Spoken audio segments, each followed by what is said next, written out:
preguntas? Oye, sí, yo tenía una pregunta, pero parece que el formato no resistió. Simplemente un comentario. Yo pienso que hay una manera, por así decirlo, de ver a la humanidad como que estoy yo, está Ángel, está Piero y está el resto del mundo, hasta el último de los chinos.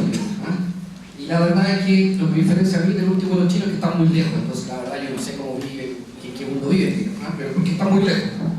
Y otra cosa distinta es decir, estamos los chilenos, están los argentinos, están los españoles, están los judíos, están los palestinos, que es la forma étnica de mirar las cosas, es decir, ser judío o ser palestino, pero no se puede hacer ninguna circunstancia intermedia, digamos, hay que estar en la una o en la otra parte. Yo tengo la impresión de que efectivamente, bueno, esto último es el pensamiento étnico. El pensamiento étnico es una forma de comprender el mundo que tiene consecuencias políticas súper importantes, que es radicalmente una teoría política de ver el mundo.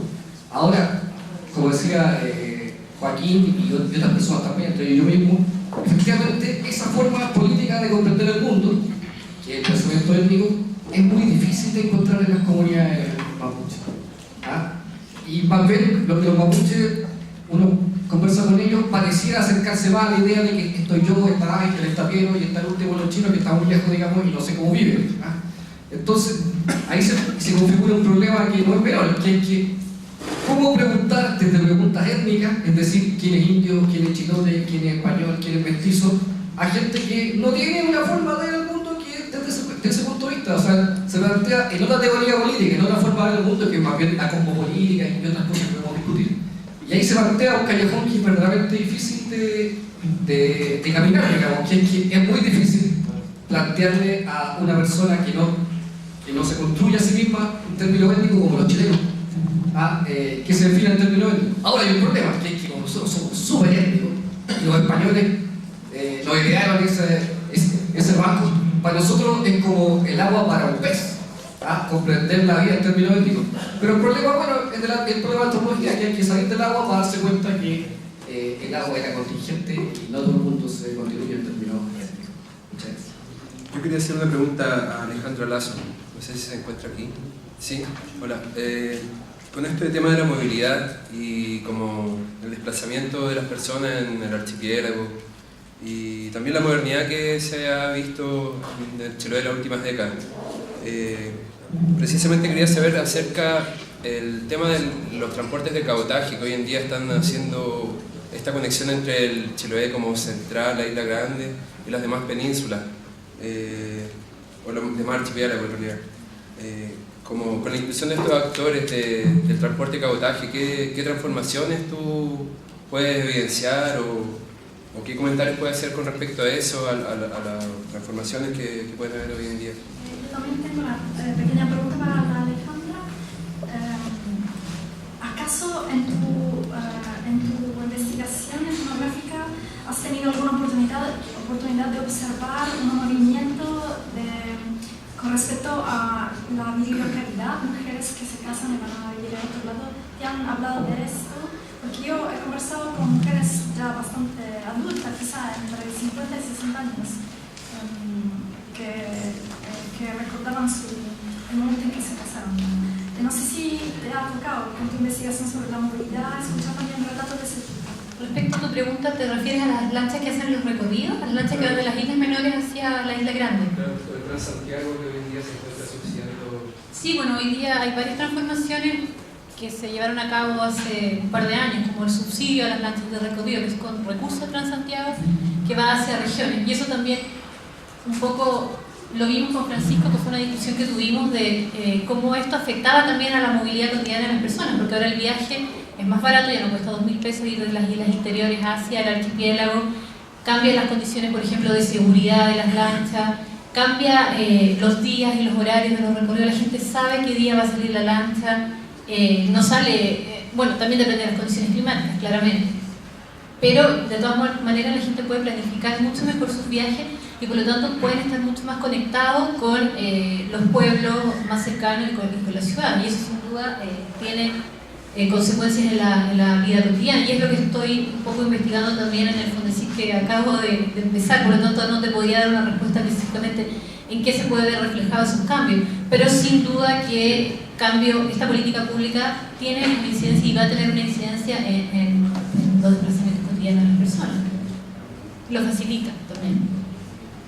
Y lo que me preguntaba Giovanna sobre la bilocalidad, si se refiere a mujeres que se van a vivir, que migran hacia centros urbanos, ¿dices tú? No, que se van a vivir en la casa de sus parejas y esto implica una movilización bastante... Al interior de la misma, por ejemplo, de la misma isla o de la isla grande. Sí, no necesariamente, sí, pero puede ser al interior de la misma isla, pero a 2 horas de camino, entonces eso implica un cambio enorme. No, la verdad que ese elemento no lo tengo considerado, no lo tenía considerado, pero puede ser también un elemento importante también para ver cómo las dinámicas de género están operando también en esa migración residencial, o esa movilidad residencial que se da en una proximidad, digamos, que no sea en un espacio más alejado, sino que dentro del mismo entorno. Yo creo que también es interesante. Se agradece. Si no hay más preguntas, parece que no hay. Los dejo con Francisco Ter de la Universidad de los Lagos. Su ponencia tiene el título de Aproximaciones interdisciplinares para la construcción del paisaje de futuro. Sociobiodiversidad, proceso perceptual y proyecciones del mar interior de Chiloé. Muchas gracias. Gracias por estar acá. Agradezco el tremendo trabajo que ha estado haciendo Giovanna para organizar este seminario. Creo que es importante que las personas cercanas, antropólogos y cercanas a la antropología, dedicados a estudiar Chiloé o el archipiélago Chiloé, tengan instancias de encuentro. Marique, la directora del Museo de Ancud, viene haciendo un evento similar hace varios años, ¿no? Y creo que es interesante que se haga en Santiago, pero también fuera de Santiago, porque Santiago no es Chile, ¿no? Pero me parece interesante que desde una escuela de antropología, sobre todo la escuela de antropología de la PUC, se tomen estos temas en cuenta, porque creo que es parte de Chile todo esto, ¿no? Lo que voy a presentar, bueno, tiene que ver con un proyecto si quieren hablo sin micrófono, ¿no? ¿Sí? ¿Lo vi? Lo que voy a presentar tiene que ver con un proyecto que ya está en su tercer año de ejecución, que es un proyecto de 4 años, financiado por el San Conicet. Finalizamos en marzo del 2016 y los co-investigadores de este proyecto son el colega Gonzalo Saavedra, Ricardo Álvarez, los 2 antropólogos, y Jorge Muñoz, historiador. El proyecto se denomina Geoantropología de los imaginarios del mar interior de Chiloé, y lo que pretende es tener una mirada, construir una mirada interdisciplinaria acerca del mar interior de Chiloé, sobre todo considerando este recurso metodológico, ¿no es cierto?, que serían las áreas geoculturales marítimas costeras, ¿no?, las AGCM. De manera tradicional se entiende que el mar interior de Chiloé viene a estar representado por la franja que está justo enfrente a Alcagüe. Nosotros quisimos un poco ampliar la noción de mar interior de Chiloé, por cierto es una noción que viene más bien desde la ecología y la geografía física, y en conversaciones con pescadores y habitantes del propio Chiloé, continental e insular, ampliamos el mar interior de Chiloé desde Calbuco, ¿verdad?, el canal del Chacao, Calbuco, Maullín por del continente, el canal Chacao, todo el mar interior, por cierto, con al menos 3 sistemas archipelágicos o subsistemas archipelágicos, hasta el norte de las Huaytecas, es decir, las trayectorias, las rutas que históricamente han recorrido, ¿verdad?, pescadores, principalmente pescadores artesanales, para pescar pescado, recolectar algas, mariscos, etc. Es decir, más bien es el espacio vivido cotidiano el que nos permitió ampliar la noción de mar interior de Chiloé, ¿sí? Y lo que voy a presentar ahora, ¿no es cierto?, tiene que ver con la posibilidad de vincular básicamente 2 conceptos, ¿no? Por un lado el concepto de paisaje y por otro lado, ¿no es cierto?, el concepto de sociodiversidad. Con respecto a la noción de paisajes, pensando siempre en Chiloé, tendríamos que decir que los paisajes son percepciones siempre colectivas acerca del medio ambiente y de la relación, ¿verdad?, sociedad-medio ambiente. Por otra parte, también los paisajes son posibles, tendríamos que decir, de capturar, de investigar a través de una cierta lectura simbólica de los territorios, ¿verdad?, y concentrándonos principalmente en los procesos comunicativos de estos procesos. Y en tercer lugar, convendría decir que esta idea, ¿no es cierto?, de el territorio transformado en paisaje a partir de la percepción, sin duda va a involucrar los aparatos cognitivos de los distintos actores territoriales que estarían presentes en este mar interior de Chiloé, ¿verdad? Y, por tanto, ¿no es cierto?, también se estaría incluyendo las maneras de percepción colectiva acerca de factores abióticos, bióticos y antrópicos. En una palabra, ¿verdad?, como lo dice Joan Noguer, los paisajes vienen a ser rostros, varios rostros posibles que probablemente tendrían el mar interior de Chiloé. Y lo que vamos a intentar revelar, ¿no es cierto?, en esta relación entre paisaje y sociodiversidad, sería alguno de los paisajes que coexisten, ¿verdad?, en el mar interior de Chiloé. Por el lado del otro concepto que aparecía en el título era sociodiversidad. ¿Y por qué este concepto? Si uno piensa en las disciplinas de las ciencias biológicas, probablemente el común denominador, ¿no es cierto?, para las ciencias biológicas, uno de los más potentes viene a ser la biodiversidad. De una manera un poco rápida, una lectura, ¿verdad? Hace tiempo pensábamos, reflexionábamos un poquito, cuál sería el concepto común, que sería una especie de común denominador para las ciencias sociales, más allá de la cultura, ¿verdad? Más allá, ¿no es cierto?, de la sociedad, y pensábamos que el equivalente en términos culturales, sociales, pudiese ser, ¿no es cierto?, esta sociodiversidad como concepto. Y este concepto apareció ya a mediados de los años 70 y apareció curiosamente en un congreso de antropología, ¿verdad? Y desde ahí, ¿no es cierto?, se estaba utilizando sistemáticamente tanto por la antropología como por la historia para hablar sobre los grupos diversos que, por ejemplo, existen en el Amazonas, ¿verdad? También, ¿no es cierto?, para poder hablar desde la psicología de la ciudad justa, ¿verdad?, la ciudad para todos, discapacitados, ¿verdad?, entre otros, etc. También se ha utilizado este concepto para hablar de la heterogeneidad social, ¿verdad?, negada por el modelo neoliberal, entre otras grandes cosas, ¿no? Parece ser que este concepto de sociodiversidad permite ser un gran paraguas, ¿verdad?, y junto con este otro gran paraguas que hablaba antes, que era el paisaje, nos permitiría, ¿no es cierto?, avanzar en una especie como de develamiento sobre cuáles son los posibles rostros o paisajes que tendría el mar interior de Chiloé.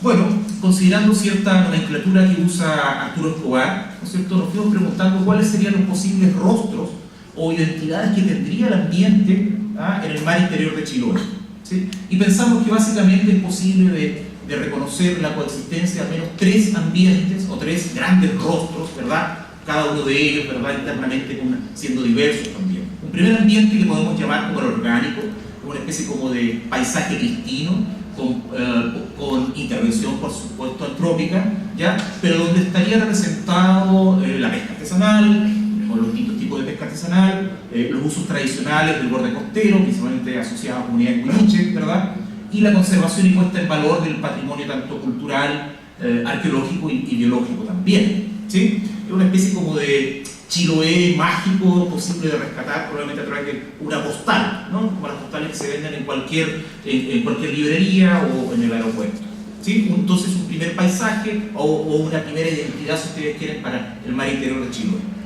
Una segunda identidad, un segundo rostro, gran rostro para el mar interior de Chiloé, tiene que ver con un ambiente capitalizado, es decir, ese ambiente, ese mar interior, esa naturaleza, ¿no es cierto?, apropiada ya por el mercado, ¿verdad?, y con todas estas múltiples caras, ¿verdad?, que tendría el propio mercado. Y, por cierto, ¿no es cierto?, que aparece a mediados de los 80, como otros expositores lo mencionaban, la salmonicultura con mucha fuerza, transforma radicalmente la cultura chilota, ¿verdad?, dándole un dinamismo increíble. Los chilotes creo que tienen una relación en general de amor-odio hacia la salmonicultura. Por primera vez las mujeres chilotas pueden salir de la casa y poder trabajar, tener un salario, un ingreso, ¿ya? Por primera vez transforma, ¿no es cierto?, la estructura tradicional de la familia chilota. Pero por otra parte también la salmonicultura, ¿no es cierto?, implica, ¿no es cierto?, ir cada vez, ¿no es cierto?, contaminando de manera bastante importante y significativa el mar interior de Chiloé. Pero junto con la salmonicultura, la vitilicultura, ¿no es cierto?, un poquito más tarde que la salmonicultura, aparece en escenas. Y hoy día uno puede encontrarse con paisajes, verdaderamente paisajes del secuestro, en lugares como Talco, ¿verdad?, cerca de San Juan, ¿ya? Aparecen, ¿no es cierto?, servicios de cabotaje y prestación de servicios otorgados por los pescadores hacia la salmonicultura, servicios portuarios privados y públicos, ¿verdad? El gobierno varios gobiernos a la fecha han venido, ¿no es cierto?, instalando sus fondos públicos tanto en Ancud como en Talcahuano y Quillón, convirtiéndose en verdaderos cuellos de botella, ¿no es cierto?, para que lleguen los pescadores en las distintas comunidades, ¿no es cierto?, a dejar sus productos. Y un tercer rostro, ¿verdad?, o paisaje. ¿Puedo ir con el tiempo? ¿Sí? Ok, perfecto. Asociado a los dos primeros. El primero era el ambiente orgánico, ¿verdad? El segundo era el ambiente capitalizado, y el tercero viene a ser un tecnoambiente o una tecnonaturaleza, si ustedes lo prefieren, en palabras de Arturo Escobar. ¿Qué sería este tecnoambiente? Ya no es, ¿verdad?, el simple cultivo en el mar interior de Chiloé a propósito de ostras o de choritos, sino, ¿no es cierto?, hay una transformación importante. Las balsas jaulas, por ejemplo, que contienen salmones, se ponen grandes focos, ¿verdad?, de luz debajo, y un poquito para que de manera cognitiva el salmón, en este caso, esté considerando que es de día siempre, ¿no es cierto?, y si es de día podrá comer más, ¿no es cierto?, y si come más podrá crecer más rápido, ¿sí? Un poco eso, hay una transformación y hay una apropiación de parte de la tecnología, en este caso de la tecnología que viene del sistema científico-tecnológico occidental, donde, ¿no es cierto?, se apropia y el mar interior se transforma en una cosa totalmente distinta. ¿Sí? Hay una intensificación de la vitilicultura, ¿verdad?, a tal punto que hay lugares como Quitalco, por ejemplo, o en Calbuco, donde visualmente, ¿verdad?, es imposible ver otra cosa sino solo los flotadores de los choritos. ¿Ah? Y no solamente visualmente hay un secuestro, sino que también las comunidades tradicionales de pescadores, cuando quieren realizar sus rutas o jugar las rutas tradicionales para cumplir con cierto seguimiento, ¿verdad?, de los santos, ¿verdad?, tienen que darse vueltas gigantescas que superan, ¿no es cierto?, los 6 kilómetros. Antes, ¿no es cierto?, esto era en línea recta. ¿Sí? Estos tres rostros o estos tres paisajes coexisten probablemente en Chiloé, en el mar interior de Chiloé, ¿verdad? Y esa coexistencia, por cierto, no está lejana de una tensión, de un clivaje, ¿verdad?, fuerte, donde en ciertas ocasiones uno de estos rostros aparece con más fuerza que otro, socavando, invisibilizando, ¿verdad?, a los otros. Algunas conclusiones, digamos, porque me gustaría, en lo posible, motivar la discusión con ustedes, ¿no? Yo soy un respetuoso de la historia y por sobre todo de la arqueología y mucho, por cierto, de la etnografía, pero creo que Chiloé se merece también una mirada de futuro. Y creo que la mirada de futuro para Chiloé la podemos instalar desde las ciencias sociales. ¿Qué tipo de paisaje queremos o podemos construir o construir, ¿verdad?, para el futuro, ¿no es cierto?, del mar interior de Chiloé? Es decir, los habitantes de Chiloé, ¿verdad?, sin duda es un actor, un stakeholder importantísimo, como también lo son los servicios públicos, como también es la empresa, como también son las universidades, ¿sí? En esa conjunción, en esa interfase de múltiples actores, considerando lo que Chiloé ha sido, considerando lo que Chiloé es, ¿qué posible paisaje, ¿no es cierto?, surge para el Chiloé de mañana? Y en ese sentido parece ser, ¿no es cierto?, que el concepto de paisaje, entre otros muy probablemente, tiene una fuerza importante para hacernos pensar, por ejemplo, de qué manera gestionamos esos distintos rostros o paisajes que coexisten hoy en día, ¿no es cierto?, en Chiloé, y esa gestión, ¿verdad?, de esos múltiples paisajes debiese, ¿no es cierto?, apuntar a no conservar a Chiloé, ¿no es cierto?, como si fuese una pieza de museo, a no conservar, ¿no es cierto?, a Chiloé y las distintas prácticas, herramientas y artefactos de Chiloé como si lo estuviésemos poniendo en un frasco de formol, sino reconociendo el dinamismo que existe en toda cultura. Una cosa es la conservación y otra cosa es la preservación, ¿sí? ¿Hasta dónde es posible levantar un proyecto político estratégico, ¿no es cierto?, desde arriba, desde abajo hacia arriba, ¿verdad?, y donde existe una participación real de los distintos actores? Esto involucra participación, por tanto, involucra un cambio de switch, ¿verdad?, en varios de los actores, y de algún lado se tiene que hacer la pregunta, ¿ya? Yo creo en la universidad pública y regional. Mi universidad tiene esas características, y creo que la universidad no solamente tiene que responder a los requerimientos y necesidades del mercado, la universidad también debe colocar temas en la sociedad. Y uno de los temas que quiero traer es aprovechar este gran background de conocimiento. Tenemos al profesor Urbina, ¿verdad?, tenemos destacados antropólogos, poner este conocimiento, ¿verdad?, en valor. ¿Cuál es el sentido que queremos darle, ¿no es cierto?, al Chiloé al mediano y largo plazo? Muchas gracias. Yo tengo una pregunta. Yo creo que el rol de la universidad es otro. Yo creo que el rol de la universidad es estudiar, hacer investigaciones y dar a conocer una realidad desde diferentes perspectivas teóricas, etcétera, etcétera, pero que los que tienen que elegir qué futuro quieren son los chilotes. Entonces yo creo que esta discusión se tiene que dar en Chiloé, se tiene que dar con las comunidades, y yo creo que todos los que estamos aquí tenemos el deber de dar a conocer todas nuestras investigaciones en Chiloé, pero darlas a conocer de verdad, no como el proyecto del puente, que todavía nadie lo conoce, ¿entienden, no? O sea, si vamos a hacer las cosas bien, hagámoslas bien. O sea, pues, bueno, el proyecto del puente todavía no se hace, por eso no se conoce, me equivoqué. Pero a eso voy, o sea, yo creo que esta es me parece súper interesante la perspectiva teórica, me parece súper interesante hacer esta distinción, hacer esta diferenciación en las tres áreas, el área orgánica, el área capitalizada y el tecnoambiente, etcétera. Pero creo que hay que discutirlo y hay que parar también cosas. Por ejemplo, en el área orgánica están sacando ¿cómo se llama esta cosa? El colador está haciendo. El que te raya de las piernas cuando te haces un 15, ¿cómo se llama? No. El sargazo lo están cortando de raíz, Cochayuyo también lo están cortando de raíz, eso significa que ya los chiquititos de la jaiba ya no están, por lo tanto de aquí a 5 años los mismos no van a encontrar jaiba para poder, o sea, chao, es un proceso que no tiene vuelta. Entonces, claro que esas son cosas que las comunidades tienen que conocer y tienen que poder elegir, pero tienen que conocer sabiendo, y las universidades son las que tienen que dar a conocer los resultados de sus investigaciones y poner a disposición de las comunidades cuáles son los pros y los contras de cada una de las acciones que realizan. Dentro del estudio realizado en Chilote, ¿cómo se permea el rompimiento del paradigma para la construcción de nuevos tejidos sociales? ¿Cómo se rompe? Sí, ¿cómo se da el rompimiento? Porque existe un shock cultural. Dentro del shock cultural, tú sabes que la tecnociencia y la construcción de nuevos saberes llevan a nuevas estructuras y a nuevos escenarios en torno al trabajo, en torno a la cultura, en torno al saber cotidiano.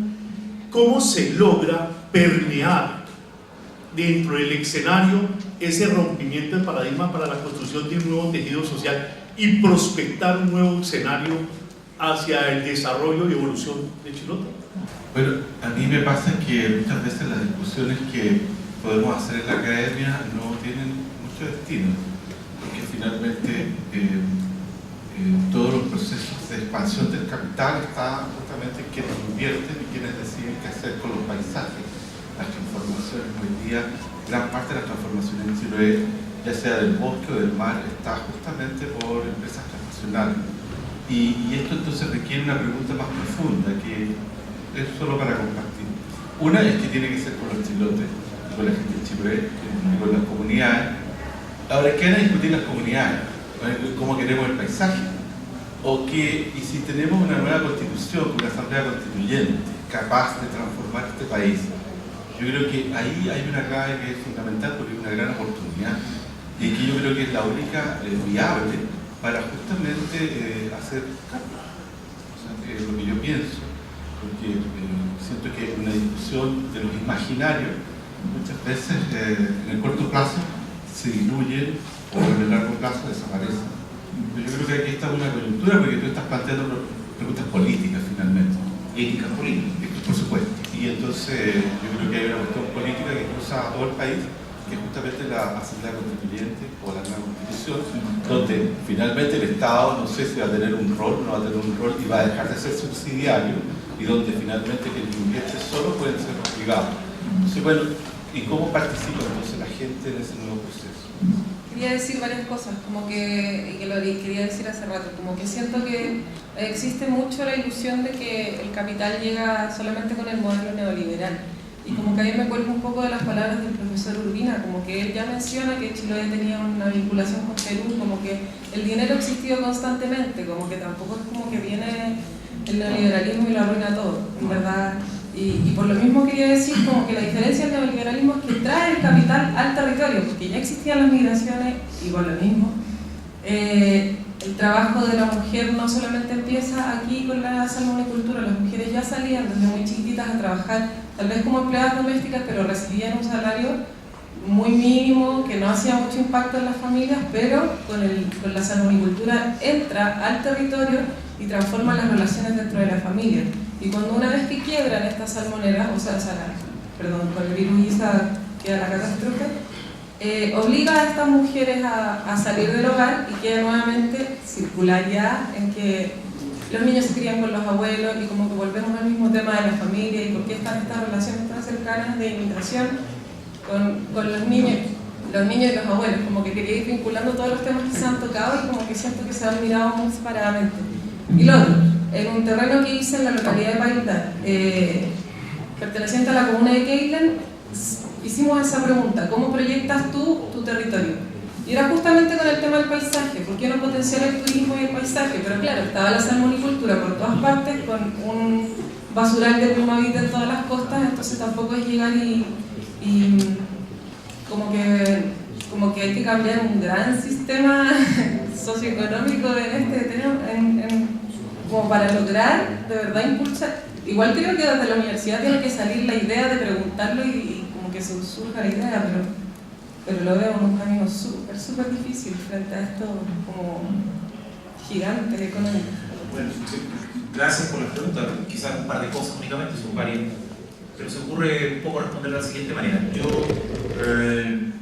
soy convencido, digamos, que la etnografía tiene un tremendo potencial. Lamentablemente, los antropólogos en Chile y en América Latina en general nos hemos quedado demasiado pegados a la etnografía.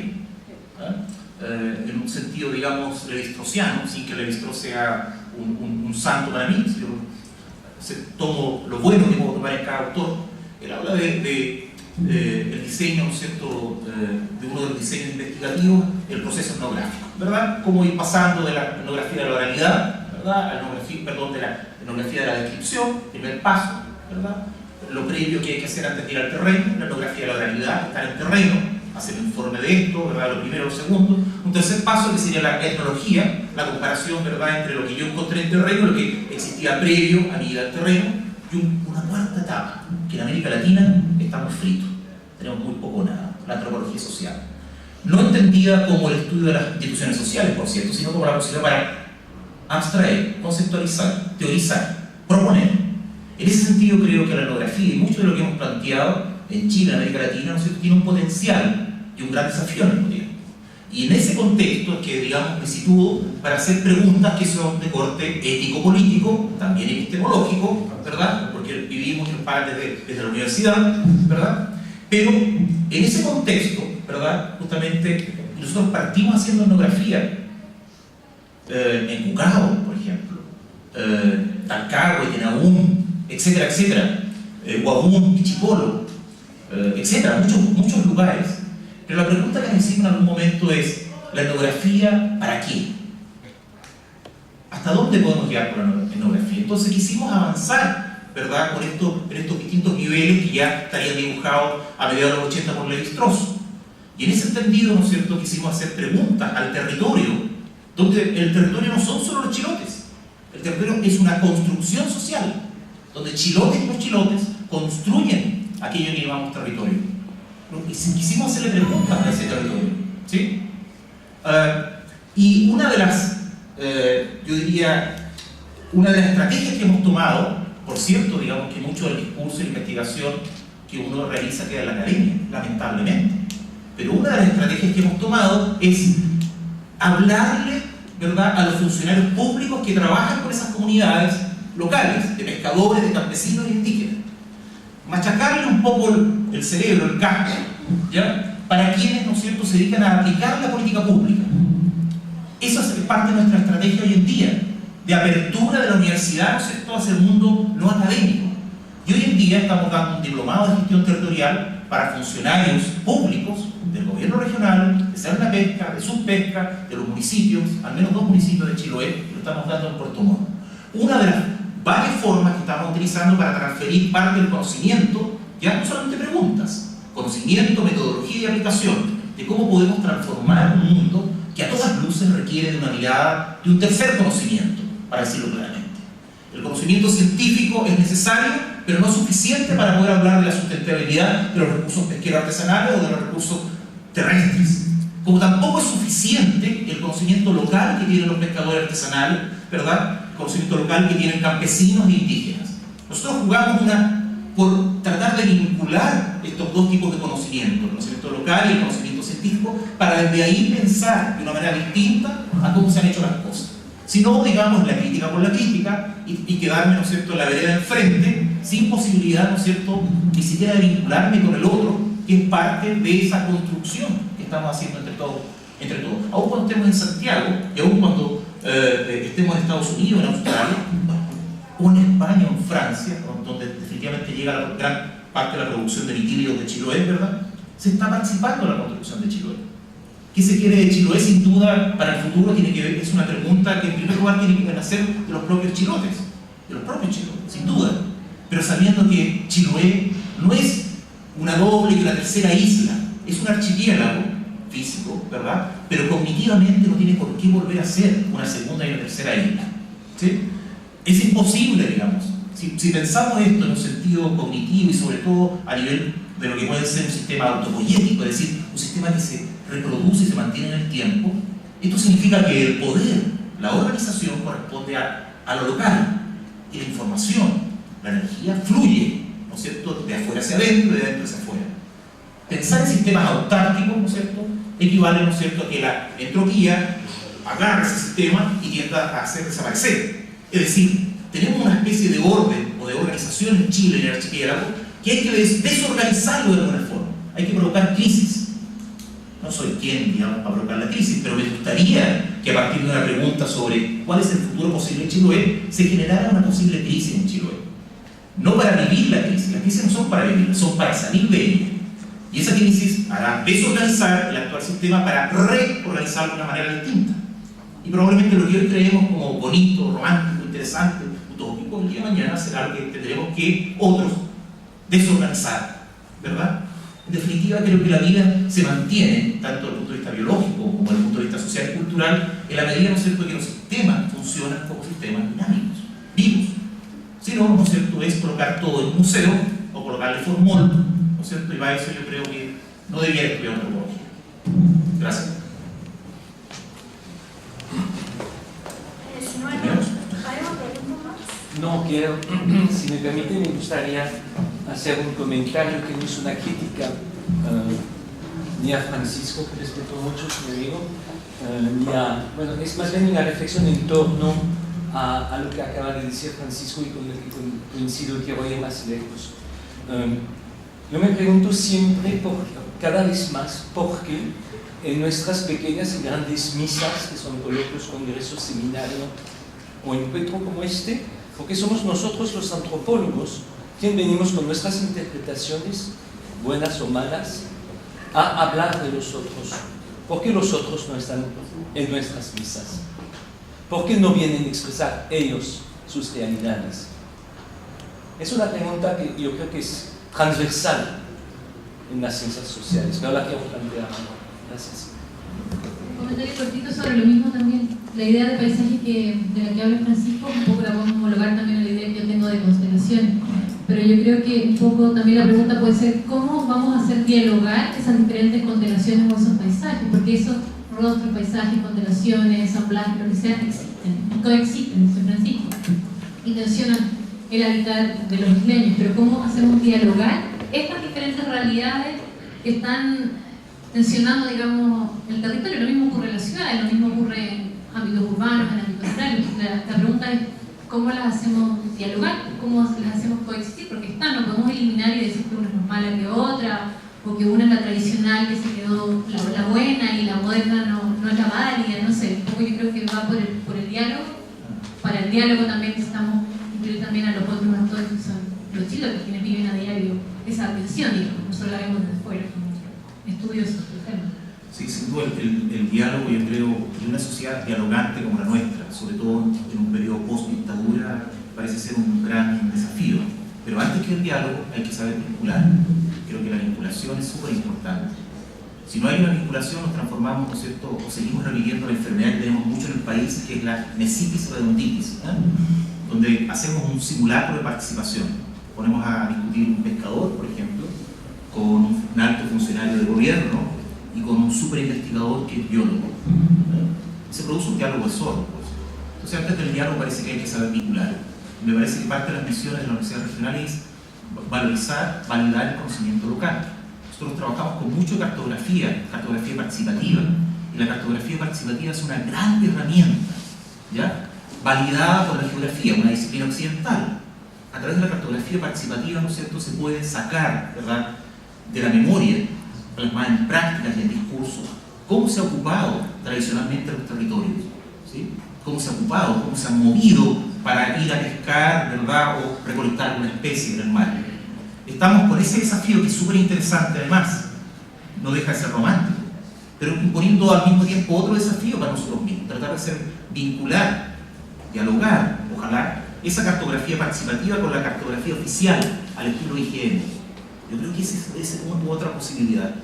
¿Qué estoy diciendo con esto? Hay distintas estrategias que están puestas en las ciencias sociales y disciplinas hermanas o emparentadas, incluso al lado de la ciencia biológica, que podemos perfectamente hacer uso de esto, para provocar un vínculo, un diálogo, reconocer, ¿verdad?, desde abajo hacia arriba y cambiar un poco las cosas. Es, por cierto, un sueño casi de vida, y si no es eso, al menos una decisión política, digamos, de cómo hacer las cosas. Pero colocarme la misma camisa que me puse ayer, que a mí no me va eso. A mí me interesa, digamos, mover un poquito las cosas. Y en ese sentido valoro espacios como esto, porque algo quedará, digamos, en la retina de cada uno.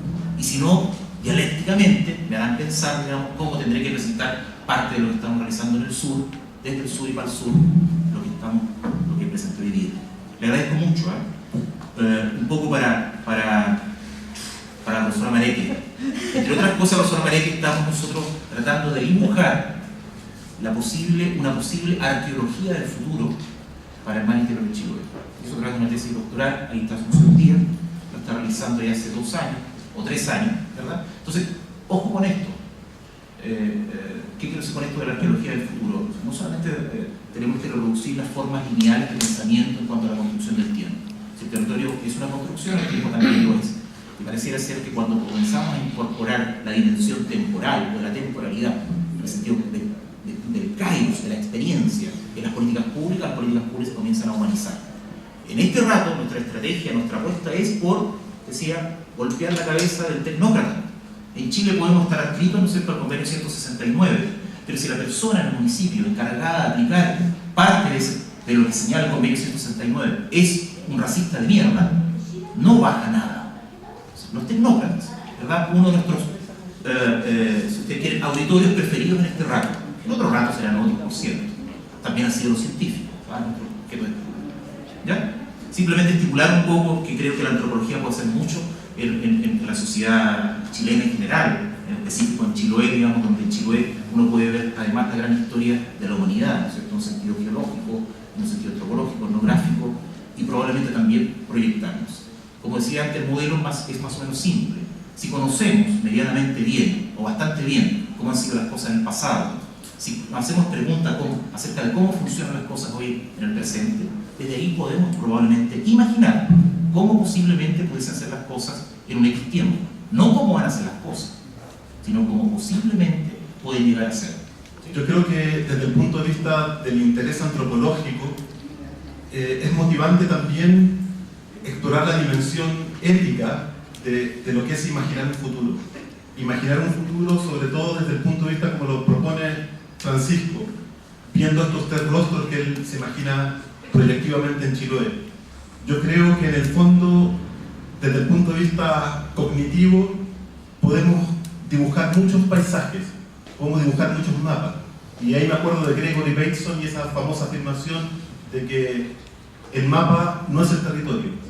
Y desde el punto de vista del sujeto humano, del sujeto de carne y hueso que vive y que habita el territorio, hay una perspectiva completamente distinta de lo que son los poderes fácticos, podríamos decir, o lo que son las realidades concretas, el cerco, la retroexcavadora, la salmonera, el daño ambiental constatable empíricamente, en carne y hueso.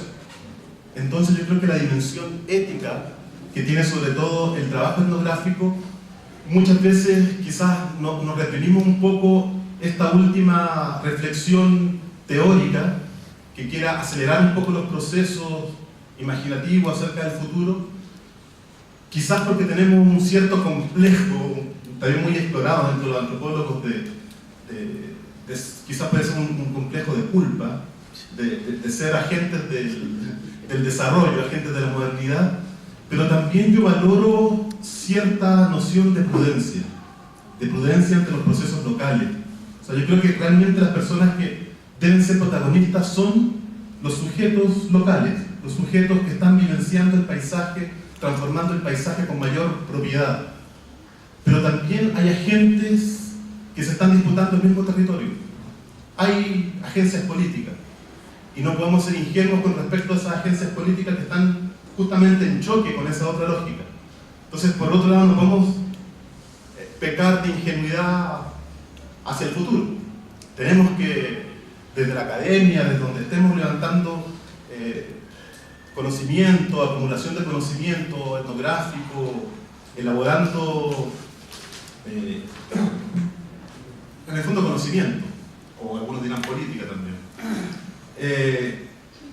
Imaginarnos también que esto se define finalmente en una disputa de poder. Los territorios, los distintos mapas que podemos superponer uno encima del otro, finalmente se disputa en un campo que es performativo, que es un campo de acción. Y ahí yo encuentro que es pertinente que pensemos la dimensión ética, y en el fondo esa es mi intervención, el énfasis de la dimensión ética. Eso es todo, gracias. El título de la ponencia de Mariska Van Meurs, que la directora del Museo Regional de Ancud, de la DIVAM, para que tener acá con nosotros hoy día, de Chiloé, aproximaciones esa era la Konrad Martens en Chiloé, cortito el título. Muchas gracias, Mariska. ¿Podemos escuchar? Yo creo que me pueden escuchar, ¿cierto? Sí. Yo voy a hablar de un tema bien concreto, es los bosquejos realizados por Konrad Martens, que es parte de una expedición inglesa del siglo XIX, que nos ayudan a entender el Chiloé de ayer y la realidad actual. También el estudio de estas imágenes permitió la documentación ayuda en la documentación de las colecciones del Museo Regional de Ancud, el entendimiento de la cultura material. Contexto del viaje, yo creo que son 3 hitos. Uno, para este viaje en específico. Uno es la firma del Tratado de Tantauco en 1826, que incorpora a Chiloé a la República. Hasta ese momento Chiloé, ya lo explicó todo el mundo, es más bien es parte o de Perú, como contactos con Perú o con España y con Chile, pero digamos que desde 1826 depende específicamente de Chiloé. Entre 1826 y 1830 se realiza una primera expedición inglesa,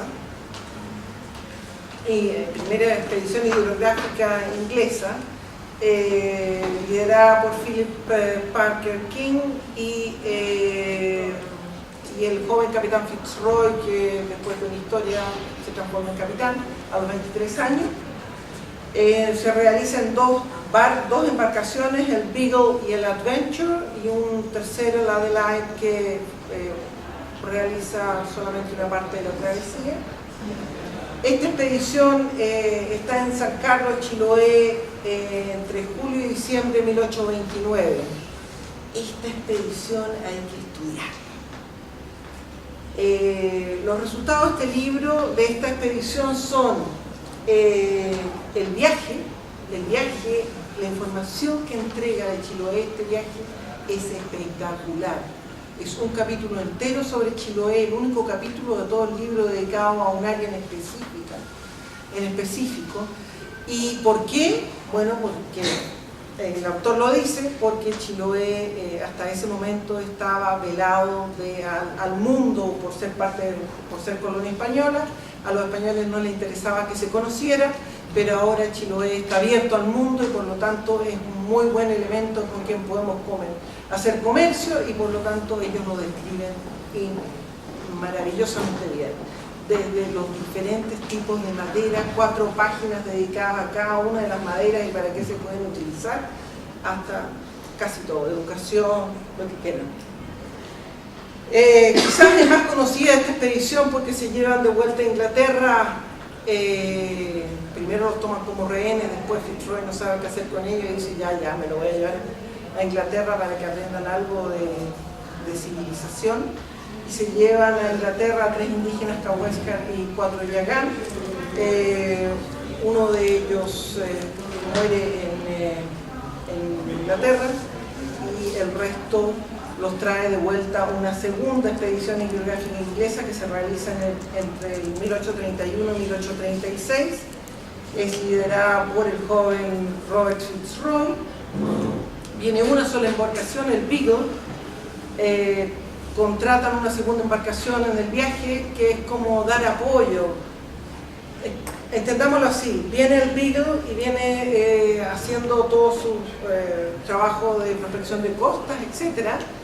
Se le acaba la alimentación y tiene que pegarse el pique hasta Montevideo a buscar alimentos. Entonces lo que hacen es contratar una segunda embarcación que hace los trabajos, digamos, de ir y buscar alimentos para que el Beagle pueda seguir trabajando si no perdían demasiado tiempo.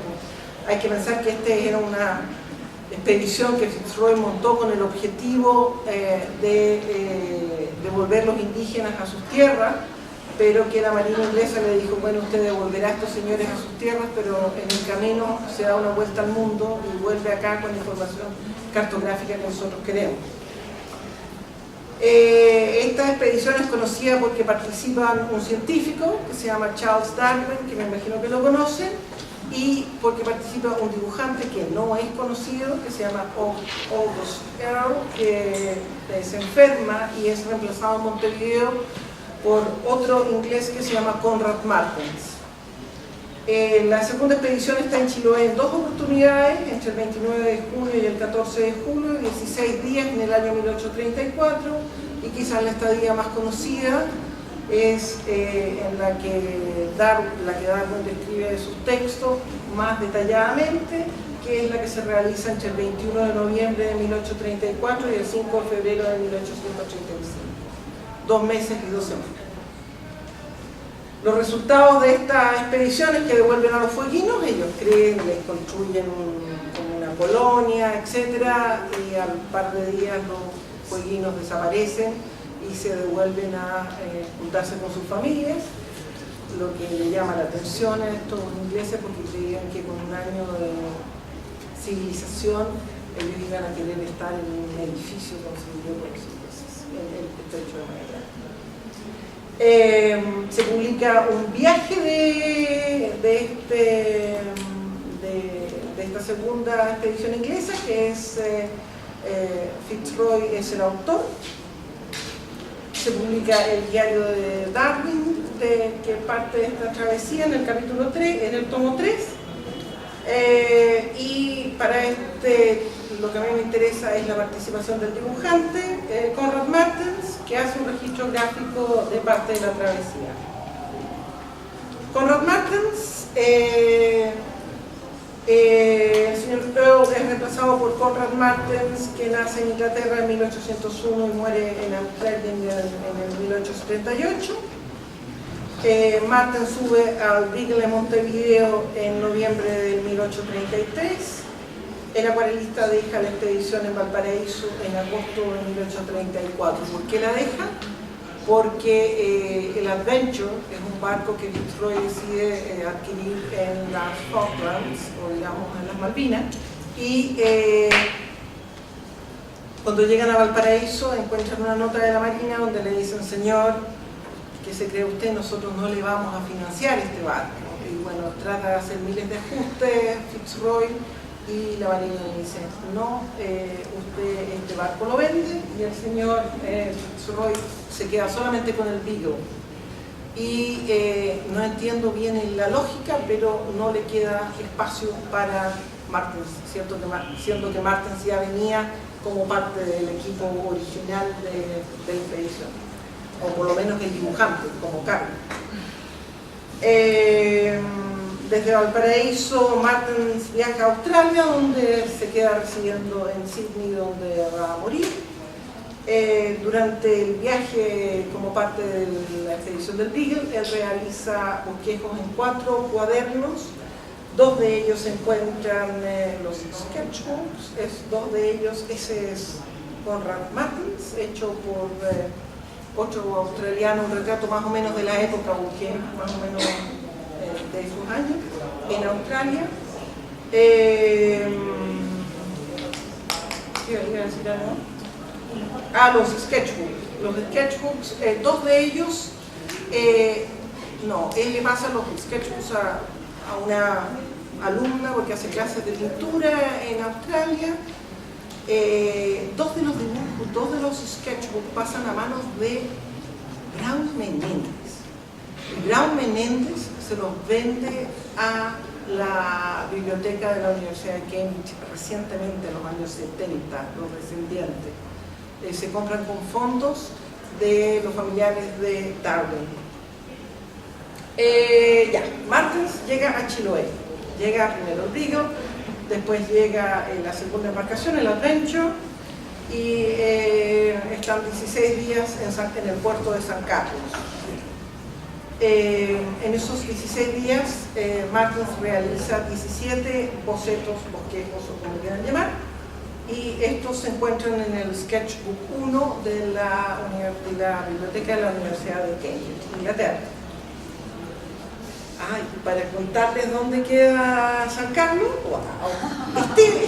Este me lo hizo, es una cartografía, como le gusta a Pancho, pero esto me lo hizo Darwin. Esta está hecha por Darwin. Y ahí arriba está, bueno, está muy lejos, así que voy a buscar otra que haya hecho este mismo señor. Esta está más chiquitita, muestra la península de la Cuy, tiene todo lo que le interesó a Darwin aquí en la zona, pero San Carlos no sale, San Carlos está por acá. Aquí dice Lechagua, y bueno, esto es el lugar que más nos interesa, Punta Arenas.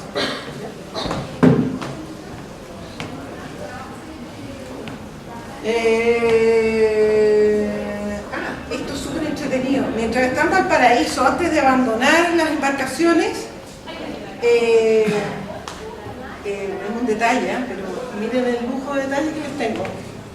Esto es el taller de Rugendas en Valparaíso. Y aquí tenemos a nuestro amigo Conrad Martens dibujando, mientras nuestro amigo Rugendas está pintando en el caballito. Los bosquejos. Esos son los datos para cuando los quieran buscar en la Universidad de Cambridge.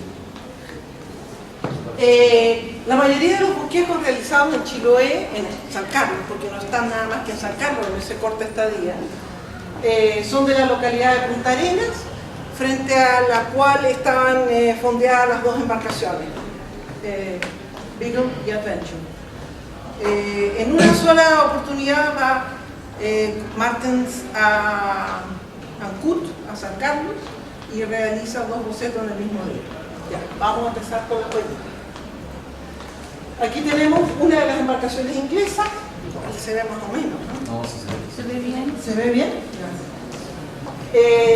Casa, madera, techo de paja, pasillo techado.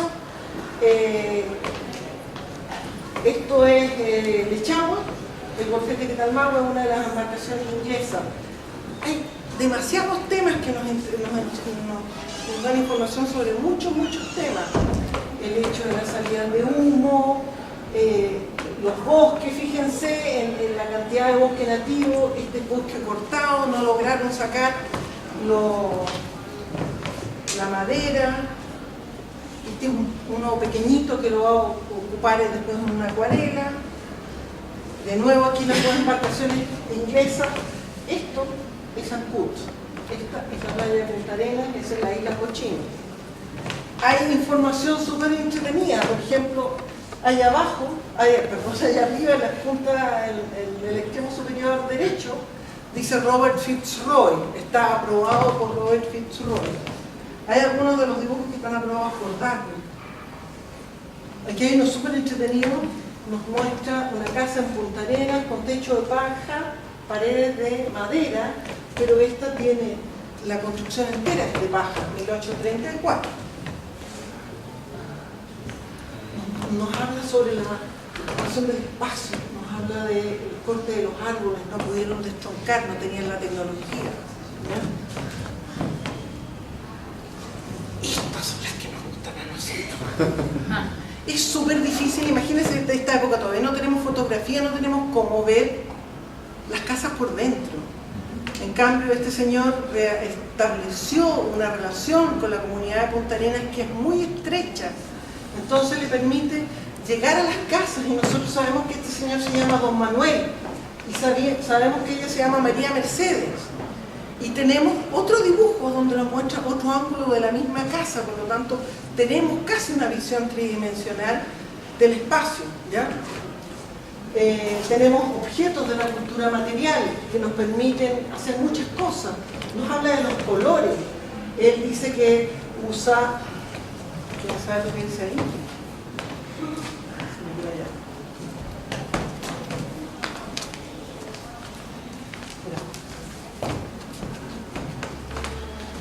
Esto se lo voy a regalar, me lo pueden ir a buscar al museo, el próximo en enero está. Sí, acuérdense. Ahí dice pantalones azules, poncho negro con delgadas rayas rojas y amarillas, camisa clara con delgadas rayas café claro. O sea, él nos describe los colores. Martens es acuarelista, quizás ese es un detallito que se me olvidó. Martens es acuarelista, por lo tanto, él necesita anotar detalles en sus dibujos para después transformar esto en acuarela y ponerle color. Este es otro, es súper entretenido. Hay una descripción de Darwin y de Martens de este mismo hecho. Yo lo veo. Ese es el antiguo barrio La Arena, digamos. ¿Ya? Aquí está la catedral actual. Esta era la iglesia de ese momento. Esa es la única, no, esa y otra son las únicas dos construcciones de piedra que en ese momento hay en Ancud, según esta fuente. La segunda es un almacén de piedra, pero la iglesia sería de piedra. Es entretenido esto porque él nos muestra un paisaje en el dibujo, pero después realiza una acuarela en base a este dibujo que nos muestra una realidad un poco distinta. Este es el segundo dibujo que hace Ancud, es la calle Pudeto, desde la plaza bajando hacia el muelle. ¿Sí? ¿No? ¿Se ubican? Entonces, muestra las dos embarcaciones inglesas al fondo. Esto es Punta Arenas. ¿Sí? ¿Se ubican? Y, bueno, de nuevo, el tipo de construcciones.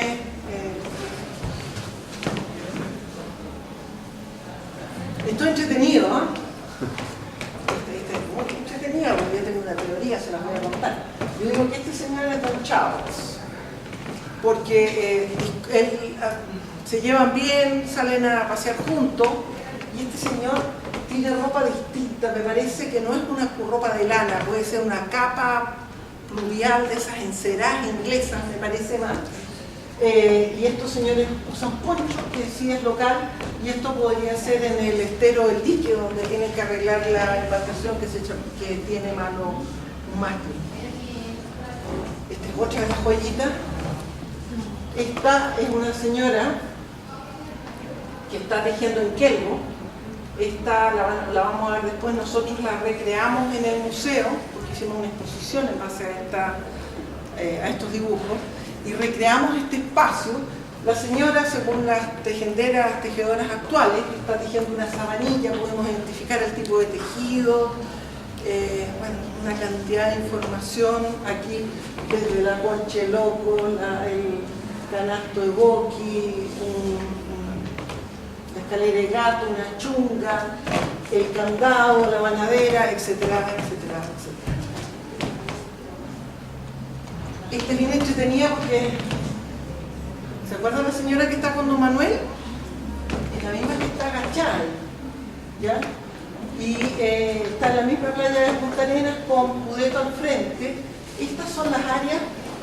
Darwin y Martens hablan mucho de qué pasa con el medio ambiente, de cómo vive la gente, todos los transportes son por embarcaciones, la gente vive en orilla de playa, son los únicos lugares ocupados, el resto de la isla está cubierto por un bosque denso.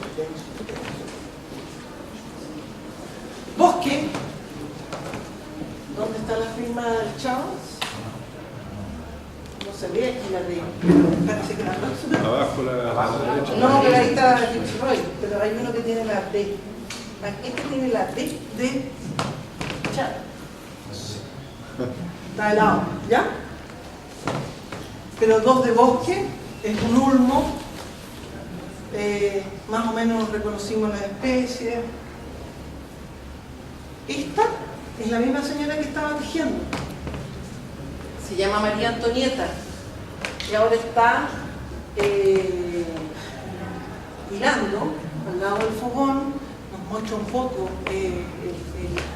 la casa fogón como único espacio habitable donde, según Martens, viven juntos los animales con las gallinas, la gente, todo se realiza en este único espacio. Estamos hablando de pleno invierno, ¿no?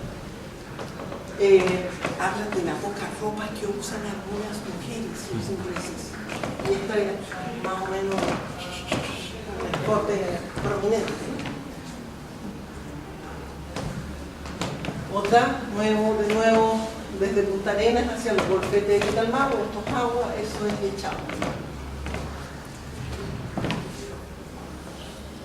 Esto es Punta Arenas, y según nuestros cálculos, esa podría ser la casa de una de las familias que vimos por dentro, y la otra casa sería esa. Y eso sería Conrad Martens, está con una hoja de dibujo, y se habría dibujado a sí mismo en el dibujo anterior, donde vemos a las mujeres recogiendo leña. Ahí están las dos mujeres recogiendo leña. Entonces él habría dibujado hacia allá a las dos mujeres recogiendo leña y a todo el resto del fondo. Y eso es. El norte de la Isla Grande estaba cubierto de bosques. Lo dice Martens, lo dice Darwin, lo dicen todos. Zona costera se encontraba parcialmente poblada y el transporte era mayoritariamente a través del mar, o por las playas, como lo dijo. El desmonte permitía la construcción de viviendas, realizar labores hortícolas a luma y mantener animales menores, además de proveer leña para mantener el fuego. Don Rodolfo habló de la aranda luma. Esta es una de las impresiones de uno de los 3 libros, de los 3 volúmenes de los Narrative of the Surviving Voyage, etc. Está basada en uno de los dibujos de Martens, pero se le superpuso este dibujo que es de Parker King, que es arando a luma.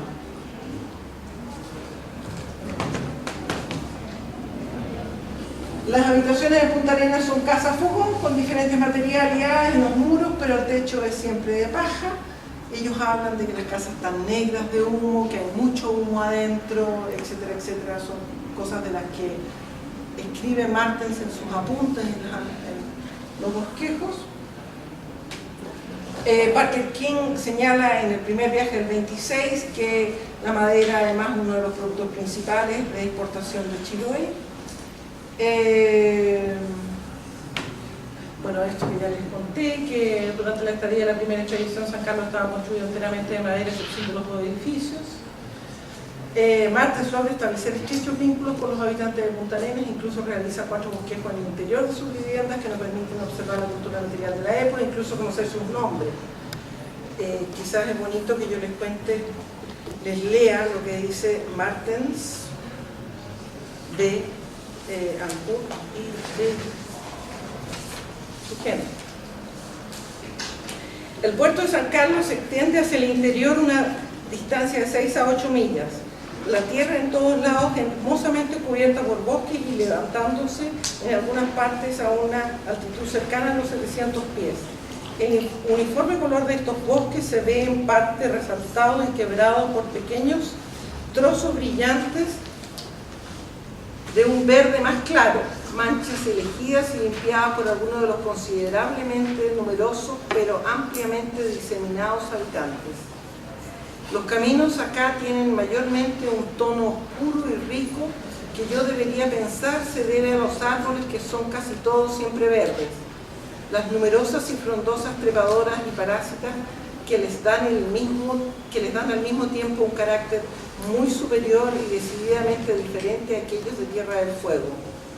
Debido a la distancia a que la embarcación estaba anclada de la ciudad, la visité solo una vez, dejando para nuestro regreso todo lo que valga la pena ver en esa dirección, cosa que no pasa porque lo dejan fuera. Los habitantes de Punta Arenas, la tierra más cercana al lugar donde estamos anclados, son de lo que yo supongo clase media. Tienen poca noción de confort y limpieza, pero son extremadamente amables, de buenas maneras y hospitalarios, hasta la máxima extensión de sus posibilidades. Obtuvimos aquí una buena provisión de papas, manzanas, aves, cerdo y carne de vacuno, una muy bienvenida adición a nuestra dieta, que naturalmente se había reducido a un muy desagradable estado de simplicidad. La gente de aquí muestra poco ingenio o talento para las manufacturas, excepto en la solitaria instancia del tejido telar y del teñido de ponchos, un arte por el que las indígenas en esta parte de Chile han sido por mucho tiempo famosos. Sus embarcaciones o piraguas, como les llaman, difícilmente le harían honor a un fueguino. Eso es lo que escribe Marta de esta zona.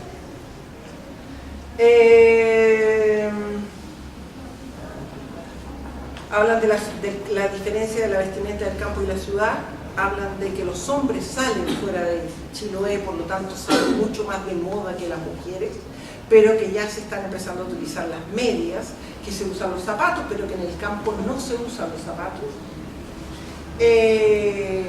Quizás un análisis más de género, la mayoría de las actividades en que aparecen hombres tienen que ver con el mar. Estamos en invierno, por lo tanto, pensemos que durante el verano las actividades principales tienen que ver con la madera, con la extracción de madera en el continente, pero en esta época de invierno, los hombres están en la casa y las actividades tienen que ver con el mar, pero la de las mujeres principalmente adentro de la casa, tejiendo, hilando, que son actividades que hasta hoy son características del periodo de invierno, el fogón, moliendo harina en otra, etc. Ya dejémoslo hasta ahí porque ya no sé cuánto tiempo llevo, ya pasé, ¿no? En la actualidad, Punta Arenas, todavía en Punta Arenas hay gente que se moviliza hacia el culto, aunque haya camino desde los años, ¿qué es lo que llaman camino? Huella después del terremoto, camino más decente desde los 70 serán, pero ahora ya tenemos un camino con cemento, etcétera, asfaltado hasta Corona, y la gente de Punta Arenas, como está al frente a Ancud, es mucho más corto el trayecto, todavía hace el trayecto en lancha en vez de hacer el viaje, ¿no? ¿Cierto?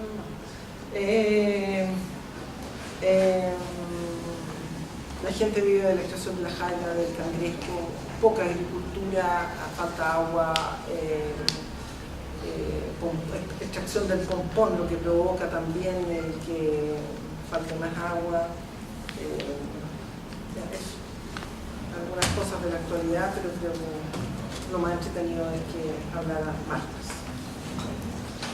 No sé si me salgo un poco del tema, pero me interesa conocer de qué manera en el museo, en la actualidad, se expone este material, estas fuentes, ¿Y qué tipo de mediación didáctica se elige para realizarlo? Porque ¿Que no venía preparada?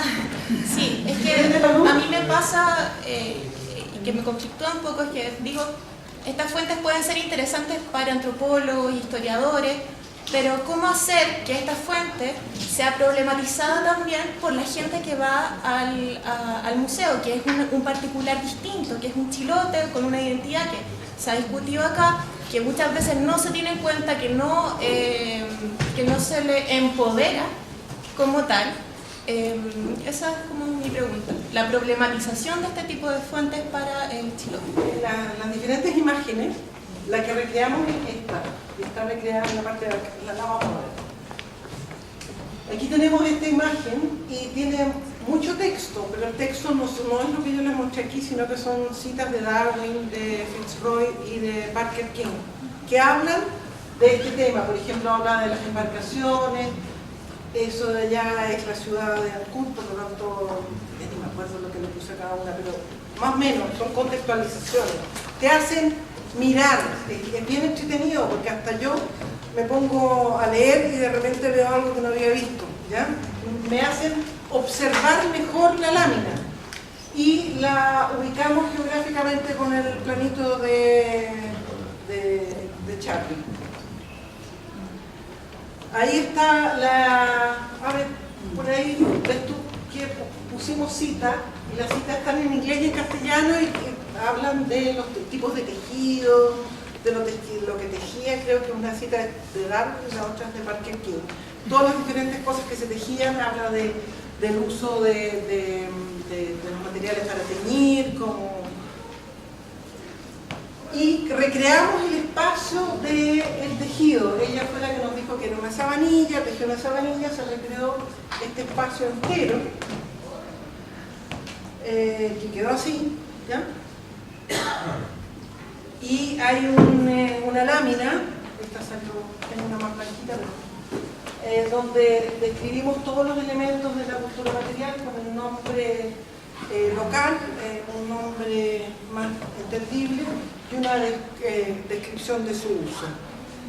Pero este trabajo lo hacemos principalmente con colegios y hay un Conrad que guía a los alumnos por la sala y los hace, si son más chiquititos los hace dibujar, si son más grandes no, etcétera, etcétera. Dependiendo del grupo es la labor de mediación que se hace.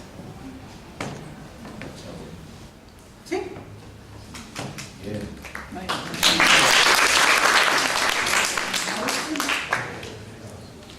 Me felicito por la labor y la hermosura que tiene ese museo. Realmente hay que destacarlo, yo lo conozco. Y hemos conversado sobre el proyecto que yo tengo del vestuario Chilote. ¿Te acuerdas? En algún momento, claro, más de un proyecto. Pero como no he tenido financiamiento para ello, yo hice la recreación del vestuario Chilote en el siglo XX hasta el año 60. Y hoy día eso cambió totalmente. El chilote ya no se viste así, por diversas razones, porque los pañuelos de la señora ya no llegan vía Punta Arenas, ya no hay donde comprarlos. ¿Ah? La ropa americana. Bueno, ahora cambió todo, porque ahora llegó Falabella, qué sé yo, y toda la gente compra con tarjeta, y ya nadie se viste así. Y también, como mencionaste y mostraste en los cuadros, otros dibujos también. Yo tengo uno que conseguí el socio de Stash Marden, si mal no recuerdo. Schmalkalden. Sí. Pero esos son del 1640. Claro, es que yo empecé de más atrás. Tengo registros de la indumentaria indígena y las descripciones de González de Agüero, por citar algunas cosas. Entonces es un trabajo que lo tengo ahí, cuando lleguen tiempos mejores, a ver si lo puedo sacar adelante, porque creo que es importante, porque está con la escenografía hecha. Yo te lo ofrecí una vez. Bueno, conversamos. Te felicito. Muchas gracias. Tenemos otra vez el agrado de escuchar Enrique Millán, que nos va a tocar un tiempito más. Bueno, delante tocamos harta música chilota. Y bueno, a Chiloé también ha llegado música de fuera. Bueno, ahora mucho más Pero yo me quedo con y bueno, junto con la música también, o sea, han llegado los instrumentos y junto con los instrumentos ha llegado la música también, ¿no es cierto? Y como fue con el acordeón, ¿no? El acordeón, bueno, llegó de muchos lados, pero principalmente del lado de la Patagonia. Ahora también se habló un poco delante de la gente que viajaba a la Patagonia, del trabajador, y también junto con el instrumento trajeron la música. Entonces, algunos de esas personas, de esos hombres, fueron muy jóvenes a la Patagonia. Y yo escuché la historia una vez, no me acuerdo el nombre, pero de un caballero que era de Castro, que él se fue con su padre cuando tenía 12 años y tuvo la fortuna de aprender a tocar acordeón. Y me lo contó un amigo. Él como se fue tan joven, ¿no es cierto? A los 14, 15 años pudo aprender a tocar el acordeón. Y también uno de los portadores hace muchos años atrás de esta música. Así que bueno, y ahí llegaron los valsecitos más instrumentales. Y voy a tocar uno que es muy bonito. Se llama Desde el Alma. Es un valsecito, bueno, se instrumentizó, ¿no es cierto? En acordeón también tiene letra, pero la versión más popular es Chiloé y lo que la gente más escucha es la versión instrumental. Así que para que puedan, espero que les guste y lo disfruten también, esto en acordeón, desde el alma de ustedes.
Bueno, eso es uno de los temas más famosos. Bueno, hay mucha música, pero bueno, hay algunos arreglos, ¿no es cierto? Los matices, eso es,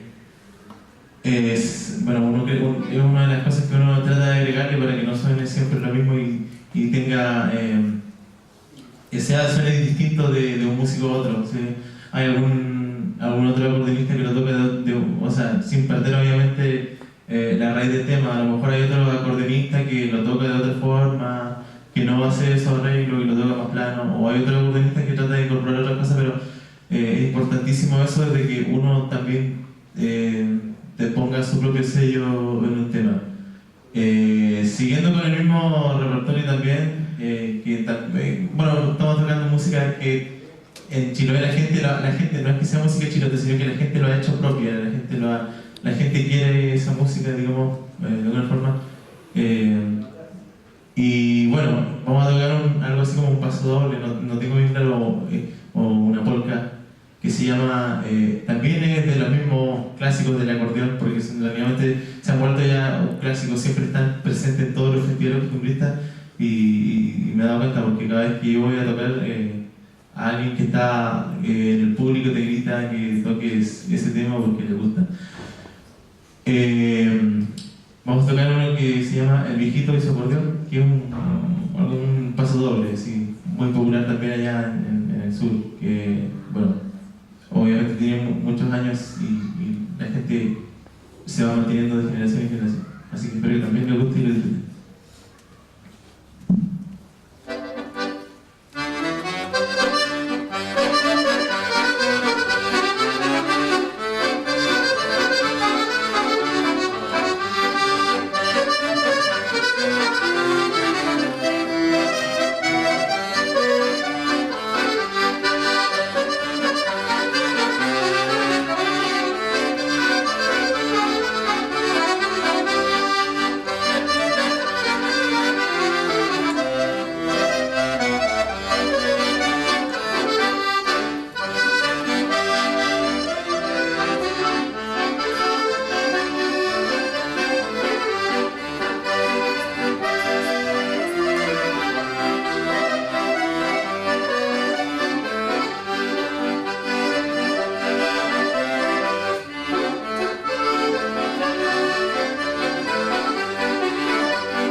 Bueno, ese era otro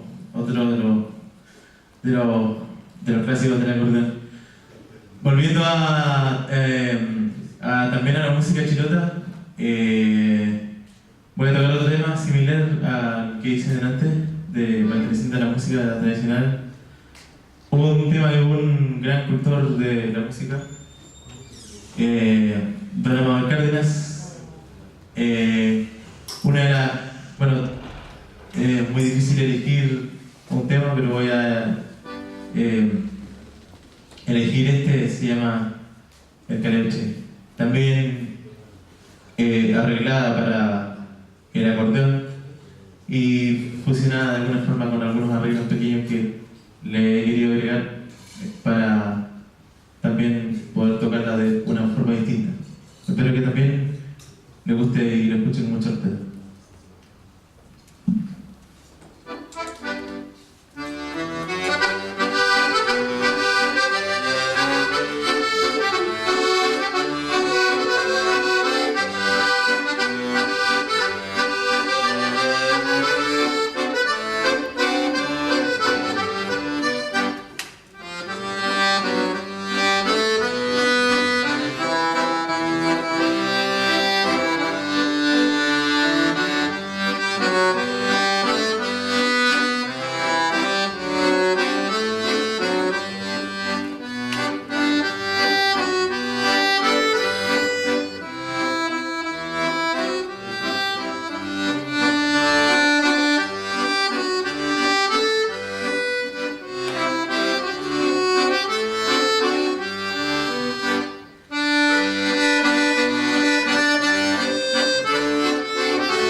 Ese es un tema también chileno. Otra también de las cosas que ha llegado a la isla, bueno, ahora llegan un montón de cosas y uno elige cuál tomar.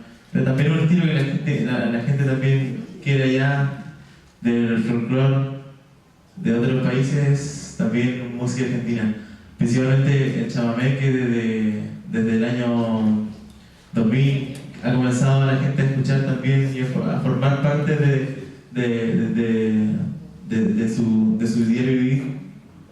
Y bueno, vamos a tocar un pedacito de un chamamé acá también para compartir también el tema del acordeón.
Muchas gracias. Bueno, quiero agradecer la oportunidad a Joana por haberme invitado a esta actividad.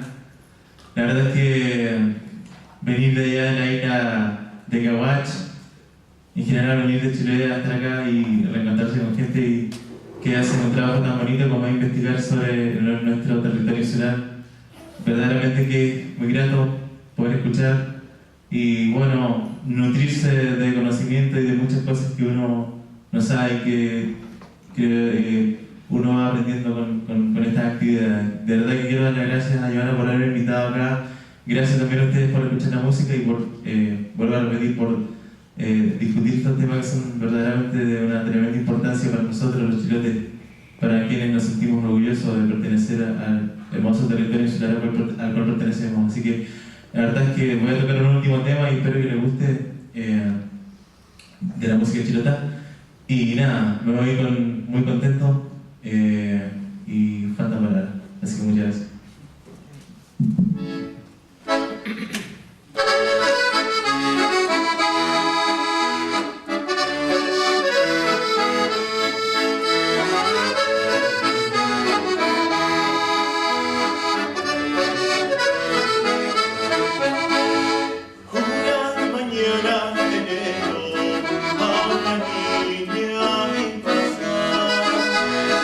Lucía un vestido negro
muchísimas gracias, Enrique. Muchísimas gracias. Realmente fue una conclusión realmente muy digna de un día precioso. Y haber tenido la oportunidad de escucharte no una, sino que 2 veces fue realmente excelente. En el último minuto de Enrique cantó y tocó atrás una foto de él hace unos años atrás, durante una fiesta de Caguas con la pasacalle. Así que también te vimos en acción en tu contexto isleño. Bueno, acá se concluye el día de estudios sobre Chiloé. Quiero agradecer a todos los participantes, a todo el público que desde esta mañana nos está acompañando, a todos los ponentes, uno a uno, realmente por haber venido, algunos de bastante lejos. El Anton en particular cruzó el océano y bueno, los que vienen del sur, igual lo agradezco especialmente porque, bueno, viajar es lindo, pero es más lindo llegar, en realidad viajar es medio pesado, lleva bastante cansancio, bastante energía que se van, así que realmente agradezco a todos los que muy generosamente hicieron eso. Y también, bueno, la preparación de este seminario llevó bastantes meses y bastante energía, y quiero agradecer a todas las personas que me ayudaron en esto, que fueron algunas, bastantes, y la persona que creyeron en este proyecto. Así que primero voy a agradecer a Jaime Coqueret, que está acá medio escondidito, que es el director ejecutivo del ISIS, y él el primero fue que creyó en este proyecto. Cuando yo se lo planteé, propuse, así que piensas tú si hagamos esto. Y él me dijo, suena muy bien. Y bueno, así se hizo. También quiero agradecer a mis colegas que vinieron y me apoyaron. Ángel, Giorgio, Juan, en la mañana estuvieron la Marjorie y la Elena, José Isla, colega también, muchas gracias. También quiero agradecer la Dani Díaz, que me ayudó absolutamente en todo, y lamentablemente no está acá, pero está constantemente ayudándome a través del celular en todo lo que tiene que ver con los aspectos prácticos de este seminario. Reserva de pasaje, etcétera, etcétera. Y la verdad que la Dani ha sido una flor, me ayudó absolutamente en todo. Al igual que hoy en día me ayudaron la Marisol Verdugo, la Sofía Bowen, el Sebastián Bueno me ha ayudado por todos estos meses haciendo absolutamente todo lo que tiene que ver con la foto que están afuera. Espero que la hayan podido mirar y que si no lo han hecho, que lo hagan ahora. El Sebastián digitalizó todo mi corpus fotográfico de tantos años. Me ayudó a escoger la foto para esta exhibición, lo que fue realmente un trabajo pesado. Y bueno, hoy día nos ayudó con el computador. Y la verdad es que estoy muy, muy agradecida. Muchas gracias, Sebastián. Y bueno, me quedo para agradecer la Chloe y la Renata, que son 2 estudiantes mías, de nosotros, antropólogos de la Universidad Católica, que muy cariñosamente me ayudaron hoy día. Y bueno, muchísimas gracias a todos los participantes, los que vinieron a escuchar, los que preguntaron, hicieron preguntas, etc. Y la Josefina, que nos ayudó a filmar todo hoy día. Así que creo que no me olvidé de nadie, espero no me olvidé de nadie. Y bueno, el Enrique realmente ha hecho esta jornada más especial todavía, así que gracias realmente. Y bueno, gracias a todos y hasta la próxima. Un abrazo y un aplauso para todos. Gracias.